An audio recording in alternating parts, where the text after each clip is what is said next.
Joining me now, very pleased to say, is Ahmed Essam. He's the Chief Executive of Vodafone UK. Ahmed, very good to see you this morning. Before we get on to the rationale and so forth, I just want to ask you about the terms of the deal, because this is envisaged as you owning 51% and Three's shareholders 49%. Yet your UK sales are getting on for twice theirs and your profits as well. So I'm the CEO for Vodafone UK, as you know, so I'm not here to speak on behalf of Vodafone Group. However, the proposed deal would be 51% Vodafone Group and 49% on the Three side. So it's clearly a deal that creates a lot of value for both shareholders. But I just can't understand why, given you're so much bigger a company, you only get 51% of the merged entity. I think the focus should really be on what this deal brings to the UK market and brings both value to both shareholders. Clearly, it's a 51% Vodafone Group, so there is control and management coming from this side, but it's accretive for both shareholders. So tell me about the rationale behind the deal. So we believe it's a very good opportunity for the UK in general.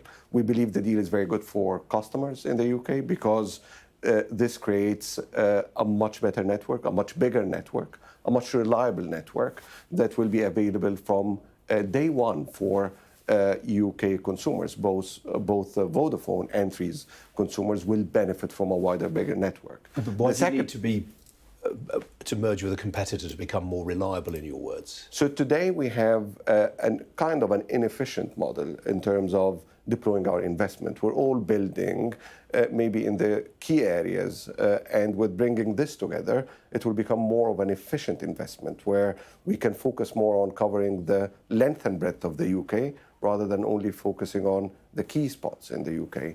So it becomes a much more efficient investment. The opportunity for customers to get faster network, everybody wants more data.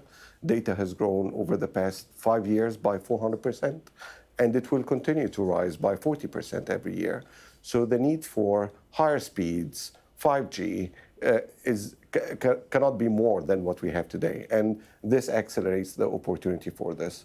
It also accelerates investment, as the proposed plan, is about investing 11 billion over the next 10 years. This amount of investment will not only build a world-class 5G standalone network, but will also accelerate investment in the UK, will accelerate employment in the UK. And then, maybe last but not least, is from a competition perspective. We believe in a market that's competitive. And to deliver on this, we need the third and fourth players, they come together. They properly challenge the two leading players in the market, and we get more of a competitive environment with more choice for consumers and businesses. And the reason for this increased investment as a merged entity is because at the moment the pair of you are not covering your cost of capital. Correct. So I think it's been well recognized, and we've been quite honest and straightforward with it. I think the rate of return in our industry today is a challenge. The third and fourth player, we're not making returns that would go above our cost of capital. Three has been cash flow negative for the past 3 years. So it's not a sustainable position for us to really accelerate investment going forward.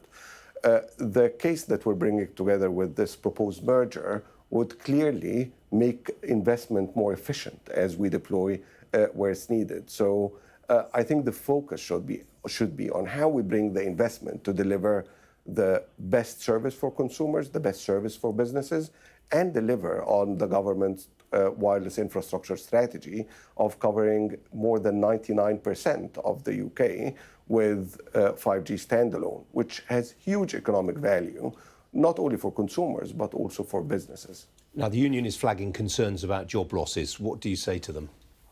So it's very early today to talk about job losses, but clearly this case is about investment. And with investment, there will be direct and indirect benefit from employment. Clearly, we might get, provided we get clearance on the deal and we get to merge companies, you might have some roles that might be impacted, and this would go through proper consultation and proper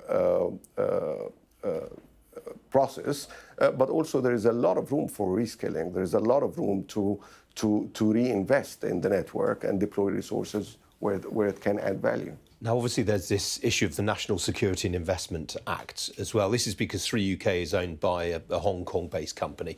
Is that going to be an issue in your view? In my opinion, we take security procedures very seriously. And as a business that's regulated and managed by the telecom security regulation in the UK, and also we respect customer privacy, we take this very seriously. I can tell you that within our business, only customer-vetted teams would have access to secure details. So in some cases, not even myself or my group CEO would have access to such information. Both businesses today are operating in the UK. Both businesses are subject to the same regulation. We will need to go through the national security process as we go through it, but we're quite confident that we have a strong case and we have strong compliance when it comes to security. Now, this will take the market from 4 players to 3. Are you expecting a lengthy competition investigation? So I cannot speak on behalf of the CMA on this front, but I have to say we need to look to the market in a realistic way. What this deal is proposing and what it's bringing is really a third big challenger to add to the competition of the 2 big markets, the 2 big companies in the market. So it's really, we need to see it as, it's not 4 to 3, it's actually 2 to 3.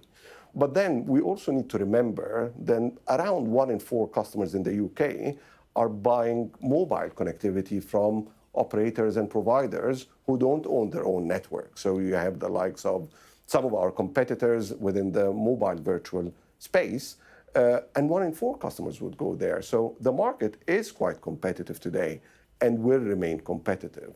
What this deal brings is it actually elevates the quality of the network. It brings a third strong challenger in the market for even our possible partners within providers who do not own their network to have access to another third competitive network.